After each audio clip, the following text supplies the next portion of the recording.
Polls have opened across a very divided United Kingdom in a vote that more than half the country never even wanted. European parliamentary elections kicked off with the country engulfed in even more political turmoil over Brexit. Now, British Prime Minister Theresa May is fighting for her job, with even some of her own cabinet ministers revolting over her latest Brexit withdrawal plan. Last night, a key pro-Brexit minister, Andrea Leadsom, resigned over the revised deal, saying it didn't deliver Brexit. But Britain's leader is standing firm and rejecting calls to stand down. Now let's head straight to London to hear from DW's Birgit Maas. Birgit, Theresa May is still refusing to budge as the country votes in the European election, where her Conservative Party is projected to get a meagre 7%. What does this mean for her future? Her future looks very, very bleak. For now, it looks like she's almost bunkered into Downing Street, maybe pushed the furniture against the door from the inside. We know that many have asked her to go, many cabinet colleagues, and it seems like it's more a matter of days than a matter of week when she's going, or at least announcing her departure. And of course, at a moment when really important elections are taking place in the UK, European elections, this is not a good look for the Conservative Party, who are set out to take a big hit. Both the big parties are set out to take a big hit in these European elections. And Birgit, if the Brexit timetable had worked to plan, the country would not have even been in the EU by now. Given that, how much interest is there in this European election?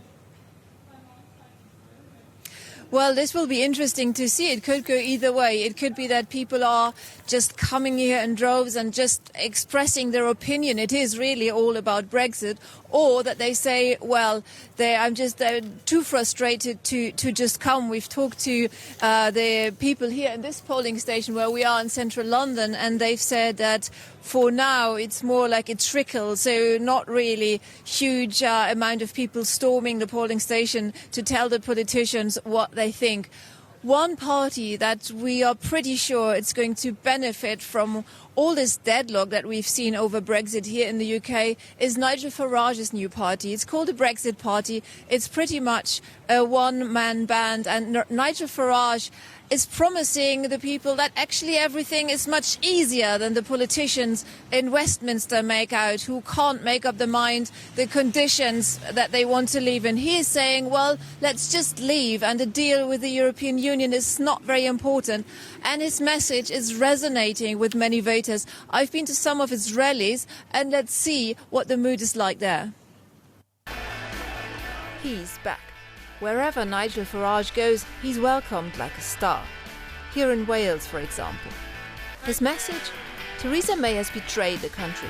She's unconditionally accepted all of Brussels' demands during the withdrawal negotiations. At the Brexit referendum and it's not her deal.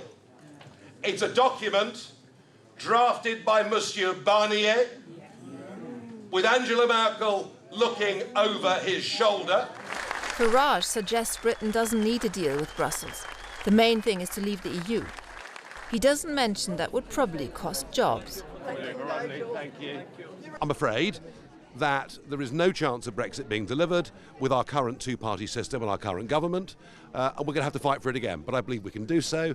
I think the Brexit referendum acted rather like the sort of a genie coming out of a bottle. It's not going back. In the city of Peterborough, over 1,000 people come to check out the new party. Many of them used to vote for the Conservatives. The government at this moment in time are liars, deceiving us, and they are nothing but crooks as far as I'm concerned. They're treasonable people. People are very angry and feel very hurt and upset that their vote is being ignored and democracy is being trampled all over. Welcome to the stage. The party claims to have gained more than 100,000 new members in just a few weeks. She has made us a laughingstock in the eyes of the rest of the world. Change UK can only dream of such numbers. Rachel Johnson is in the spotlight in Bath, in southwest England. A political newcomer who has one main goal. We have to stop a Farage takeover of this country with all the lack of values and all the lies that campaigner represents. It's a one-man show. It's a vehicle to get him into Downing Street. He's taking the country up the garden path and over the cliff. The new Remain party, Change UK, has a clear enemy, Nigel Farage's Brexit party. But the anti-Brexit vote is splintered. And that might be one reason why the pro-Europeans have not been able to attract nearly the same crowds as a Brexit party. In Bath, 4 rows of chairs are enough to accommodate the crowd. Many of those who have come are disappointed by the establishment parties. This is an opportunity to see what a Remain party, a new voice, a fresh voice has to say to me, and I was very impressed actually, the passion with which they spoke. I'm a passionate European and I believe Change UK are one of the only parties to really support the people's vote and to support Remain. The big parties are being punished in the EU elections, and it looks like the populists will be the biggest winners.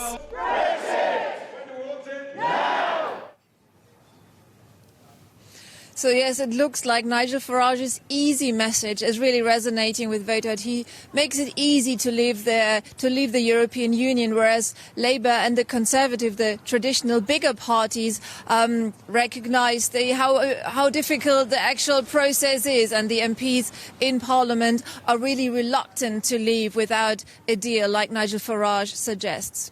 So, Birgit, a big surge for the populists expected, but what role are British politicians likely to play in the next EU Parliament? Well, they have to assume that they are going to stay there. We are facing deadlock at the moment. So in Parliament, we don't have a clear majority for any course of Brexit.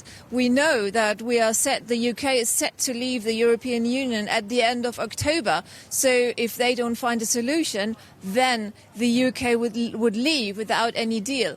But the other way out would be to revoke Article 50. So that is something that lawmakers could contemplate. And in that instance, the MEPs that are elected now would have to stay for a long time. So they would have to be prepared to stay for a long time at least. Birgit Maas in London, thank you very much.